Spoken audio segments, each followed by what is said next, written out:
Welcome back to Tutorial Tidbits. I'm Elizabeth St. Hilaire, and this week I've got a fun project for you. I am going to show you how to create a work of art, a complete work of art from start to finish with some fun colors of Posca markers, among other things. So I'm in love with Posca Paint Pens, and I just wanted to share that love and that joy with you this week. Plus, to create a full finished piece of art is always fun. We don't always do that on Tidbits. So if you've got a few minutes, let's go check it out.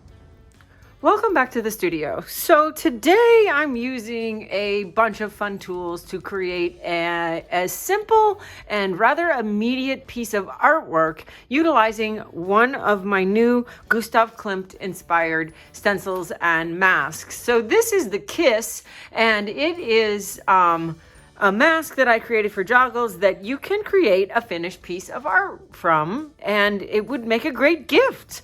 And I'm going to show you how to do that today. It's a fun little project that I thought you would enjoy. So I've got a pile of Posca markers here with various different tips. I've got ones with really big tips like that, all the way down to really fine point tips like that. And I've got metallic Poscas in here. I've got a red metallic and a pink. This is a violet metallic, and I've got a pink metallic. Oh, this is a pink glitter. Glitter is a little bit different than metallic. It's even more sparkly than metallic, so pink glitter. And then I've got some white and green and a nice fine point yellow. So quite a blend of tips and colors. And if you're not familiar with Posca paint markers, they are opaque acrylic permanent paint markers. So when you draw them out and let them dry completely, they're permanent. They're not going to smear or smudge or fade, and they're acrylic based, and they're opaque. So they will write over black. They will write over dark colors.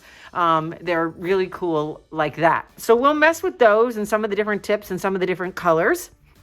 I've also got a little pot of Ranger's Stickles gel, and this is called Dark Matter. And what's there in Dark Matter is purples and blacks and dark sparkly greens and some big chunks of silver. So we're going to play with that, because what is Klimt if not metallic and sparkly? Then I've got my 6-inch brayer. I've got a palette knife. I've got some black gesso. I've got some gold paint.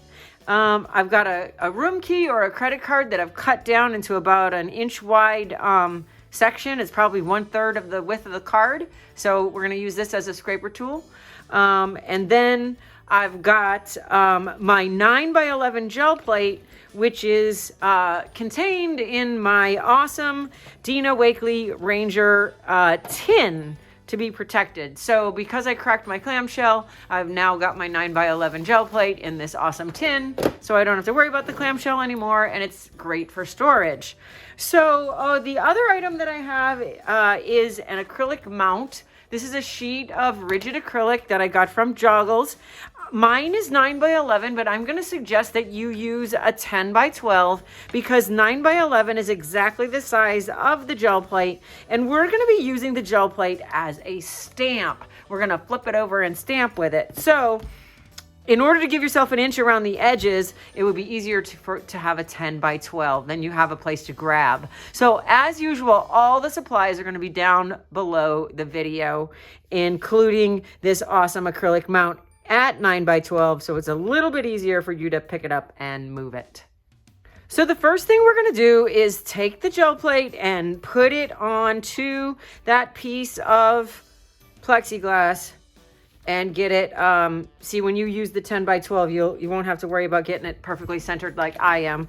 And then press. We want to press it down on there. We want to get real good connection. We don't want to be dealing with this trying to press it once we get paint on it. So let's make sure it's secure on there and that it's going to be able to be flipped over to be used as a stamp. So it's not peeling off or falling off. It's really good attached to the acrylic block. So all right, then the next step is we're going to use black gesso, because black gesso is solid and opaque, and it dries a little quicker than acrylic paint, and it's just an all-around good idea for this project. You could try it with black paint.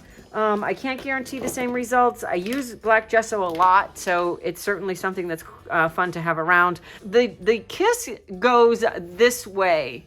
So when we want it to go this way, because we're going to be printing it onto the gel plate and then flipping it and transferring it onto the prepared gold 9x12.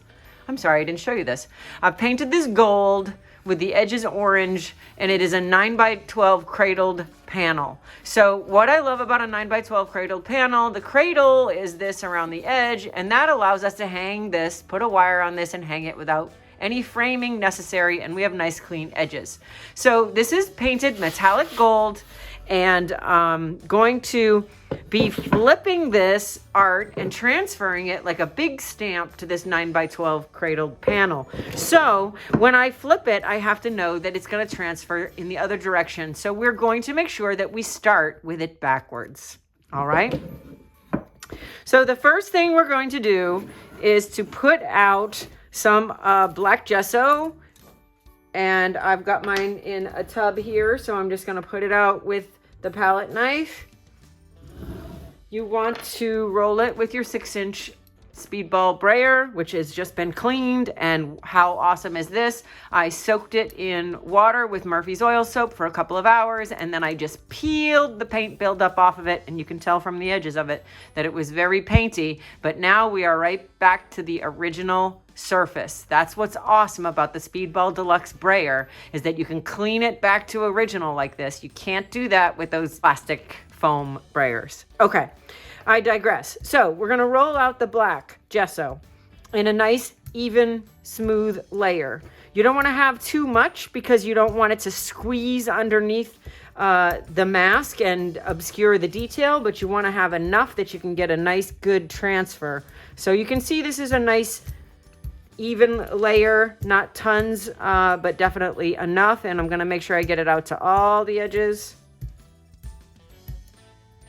And then I'm going to set the brayer off to the side. I'm going to line this up. Now this is my 9x11 gel plate, which is going to give us a lot of room at the top here, and make sure it's going to run off the bottom a little bit, but what's important is that it doesn't run off the top, okay? So then we're going to take a scrap paper. I've got a prepared sheet here, but metallic doesn't always pull off all the paint. So let's go with white. So we're going to take a paper and we're going to print this, because what we're going to transfer to the 9x12 board is going to be the ghost print. So what we're doing right now is removing the paint that is around the mask everywhere else. All right, so we want to make sure you get good contact. We're going to pull the paper up, and we want to see as little black paint remaining in those negative spaces as possible. And we're going to pull a beautiful print of the kiss. But I'm going to come in here again with another clean sheet so I can get out even more of that black. The key is to get out as much, if not all, of that paint, because all we want to transfer is the ghost print. We don't want any black in our gold areas. And now we're going to utilize the paint that is trapped underneath the mask, and we're going to transfer it to the prepared gold cradled panel. So we're going to remove the mask and then take advantage of that acrylic mount that this plate is now on to flip it over and press and transfer it to here.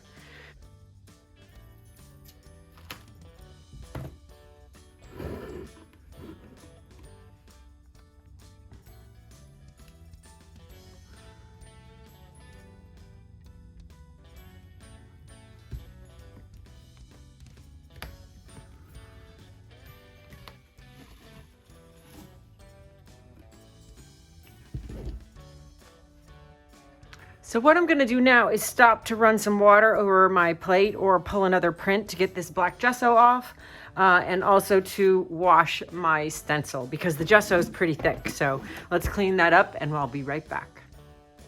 Okay, so I tossed the brayer and the stencil into a dish basin of warm soapy water so that I can get back to it and wash it later. And that allows it to stay wet so the paint doesn't dry on it until I get to doing that.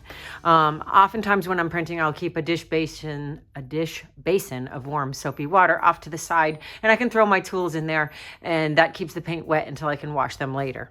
All right, so now we've got a great impression of the kiss facing in the right direction on this beautifully prepared gold board. So you can see the metallic showing up. And now it's time to have fun with the Posca markers and embellish and add some color to their robes and the print around them. So I'm going to make sure this is dry. That's what I love about gesso. It dries really quick, but so does acrylic paint.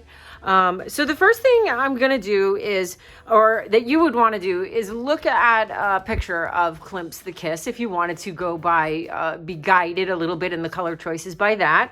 I'm being guided a little bit by the color choices that I have in markers. But I'm really super happy with this pile of markers, and especially the variety of nibs, so I can do thick and thin and small detail and medium detail. So the first thing I'm going to do is take the orange, the big nib orange, and color in her hair. So the Posca marker is opaque. It's going to go right over your black, so you don't want to get it over your outline. So I'm just going to fill this in, and I don't even feel like it has to be completely filled in edge to edge. A little bit of gold around there is okay, but she's got sort of an orangey brownish hair, and that stands up really nice on top of the gold and with the black print. So I'm going to let that dry, and then I'm going to come in, and you'll see if you look at a photo reference of the kiss that he has some ivy leaves in sort of a crown around his head.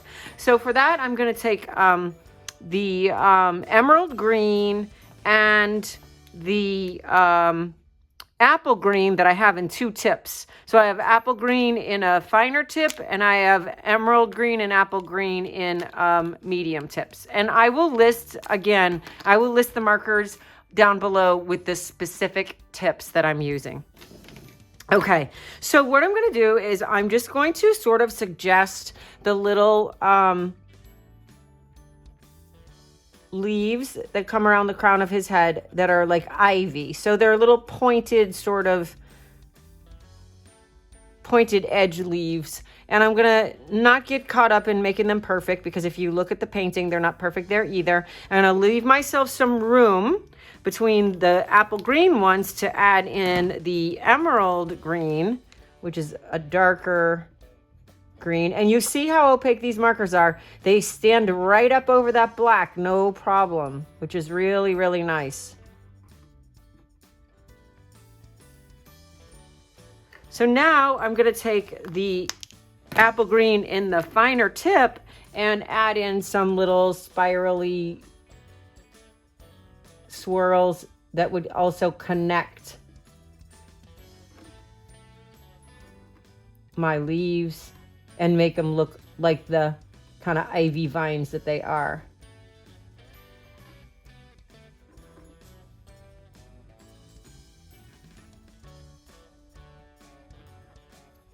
So now he's got his ivy vine crown, and her orange is still a little wet because I'm going to come back in and add some white flowers to her hair, but I'm going to let it dry first. So then I'm going to look at Klimt's, the robe is, he's got black blocks, but he's also got white. So I've got my white Posca marker, and he's got like a brownish, and I've got a copper. This is bronze, I'm sorry. But I don't know how well it's going to stand up on gold. And it doesn't stand up very much. It's pretty much the same as the gold. But that's kind of good, because if I have any areas where, like, I lost her fingers here in the stencil. So I'm going to come back with this bronze marker, and I'm going to look at the stencil and make add her fingers back in, because I lost that detail. So I'm going to just come in here, and then her thumb is here, and her hand comes down like that. And she's got a little indication of fingers in the back there. So that's a nice example where I can use this metallic bronze marker, or if you had gold, but this metallic bronze is so close to gold that I'm able to put in her fingers back over the black. But it's not going to work for my squares in his gown. So I'm going to come back to the orange and the white, because he's going to have the black squares, the gold squares, the white, and the orange. And in some of the black squares, I'm going to outline with white. So here, I'm going to outline this square, and I'm going to create another square here. And I'm going to outline one up here. And then he's also got some white squares. So I'm going to color this one in. And again, I don't feel like I have to get right to the edges. If a little bit of gold shows around the edge, that's okay. So I'll color this one in as well.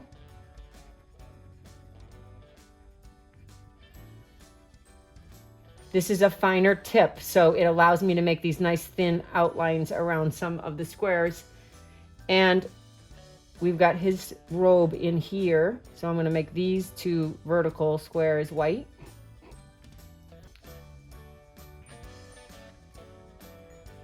And this is his sleeve. So I'm going to, because this is his arm, so I'm going to bring some of the same treatment in here. I'm also going to bring in some dark purple into his robe. So I'm going to use the dark purple and the orange with the big tips to color in some more of the squares.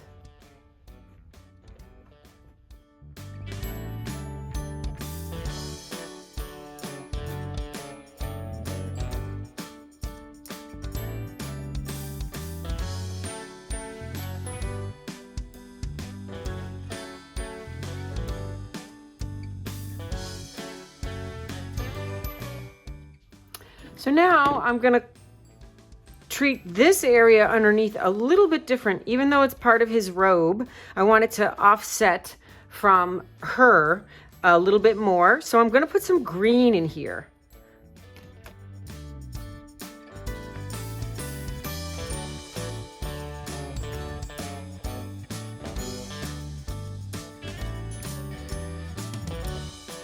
Now I'm going to let that dry. And again, what I love about these various tips and the opacity of these markers is that I can come on top when the colors dry with finer tips and make some smaller lines and marks. So I'm going to explore this green up and around this spiral edge at the top to help set him and his gold off against that top edge. So I'm going to use, I think, the apple green and the emerald green, the same colors that are in his hair and his crown.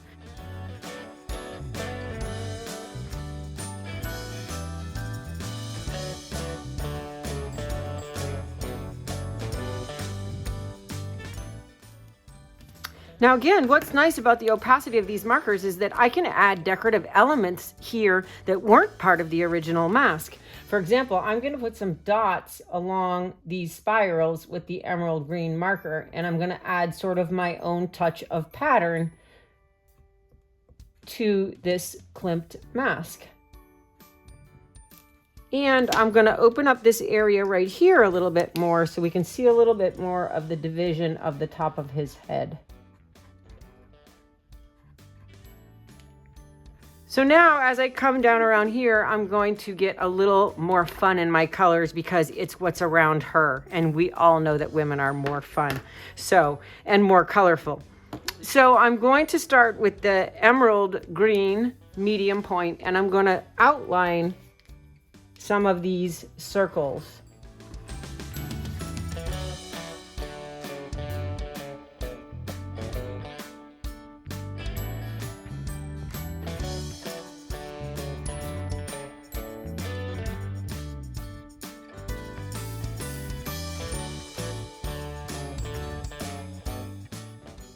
So now I'm going to use the orange to put centers in the flowers.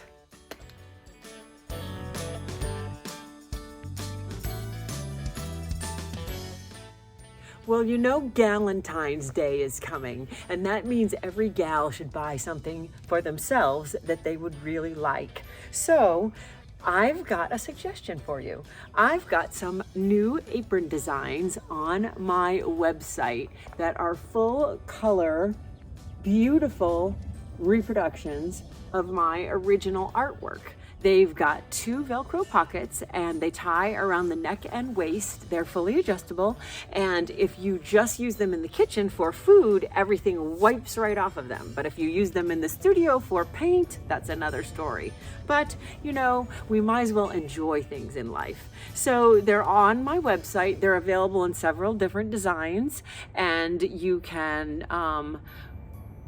pick something out for yourself this year. Why not? And it's less calories than chocolate, and you'll feel better about it in the end. I think you can't live without one.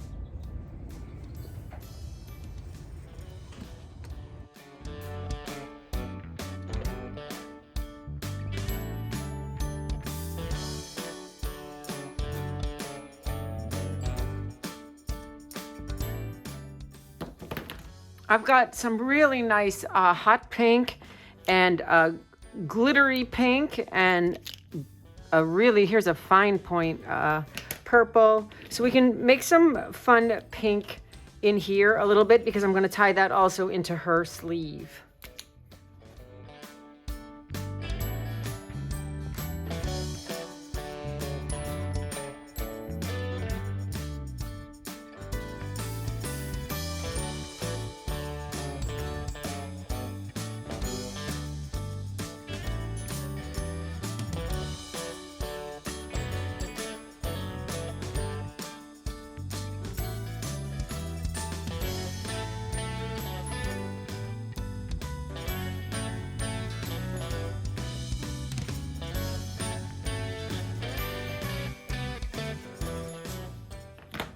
And again, if I want to bring any of that gold coming back through, I'm using the bronze metallic, and I can add some areas, some dots in here that bring the gold back through and open up some of the spaces in the black.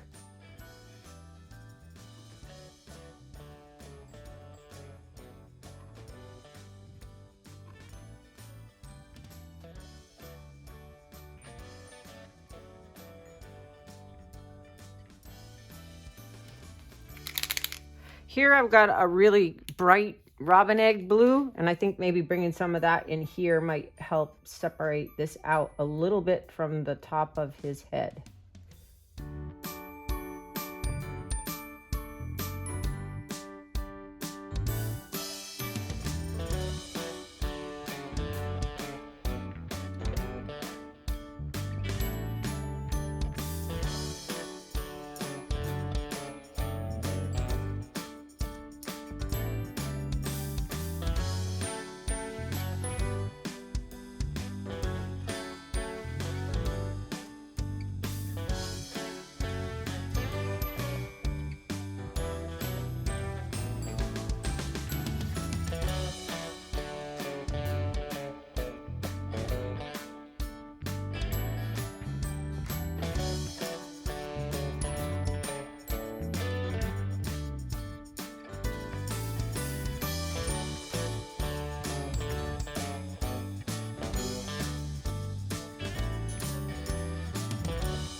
Now that we've got this beautiful Posca marker drawing on top of the black gesso print, it's time to do something with the background.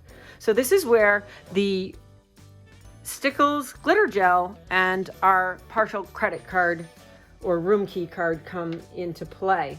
So I'm going to grab some of the black gesso on the card, and I'm going to keep a paper towel handy in case I need to wipe anything off, but I'm going to use it like a palette knife, and I'm going to come in to the edge here of the print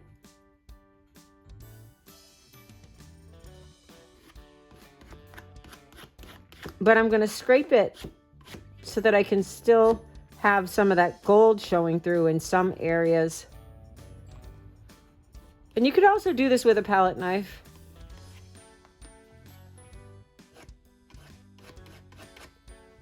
So I'm trying to make sort of a rough edge here, which I'll also do a little scraping into with the corner of the card while it's wet.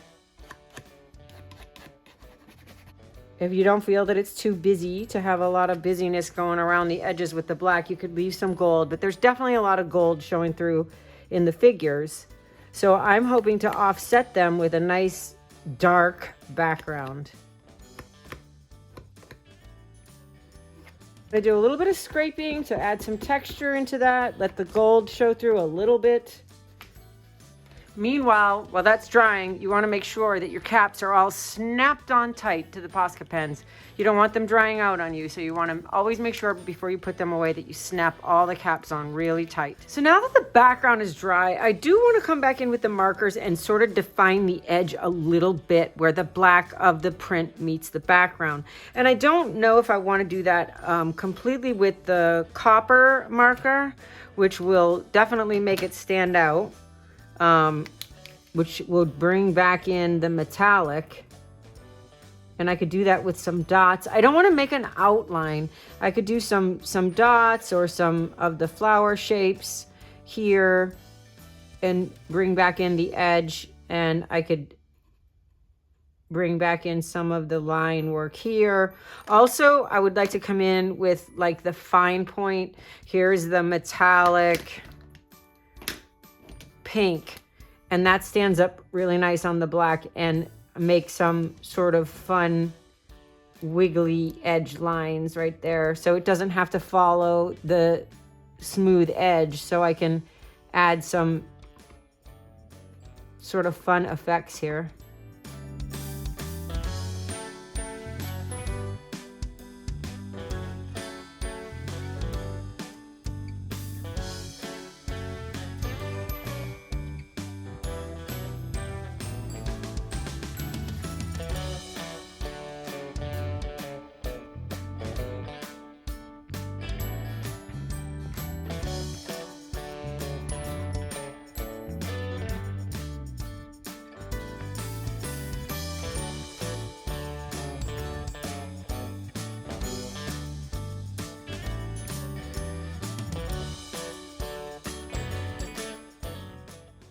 Okay, so now we're ready to add the glitter to the background to give it a little shimmer and a little bit of rich dark color, because this is called dark matter. So the general overall value of it is dark, but it does have some blue and some silver and some purple in there. So we're gonna grab that credit card room key piece again, and we're going to scoop out the glitter in the gel. Now the glitter is suspended in the gel. When it dries, even if you rub it, the glitter will not come off. And because it's suspended in the gel, it's not messy. I mean, it's not like we have to put glue on here and then shake glitter into it and then tap it off and have it all over the place. This is encapsulated in this gel, and it's very neat and clean and easy to use. So I'm going to lay that on over the black. And you can angle your tool to apply it either really thick or thinner.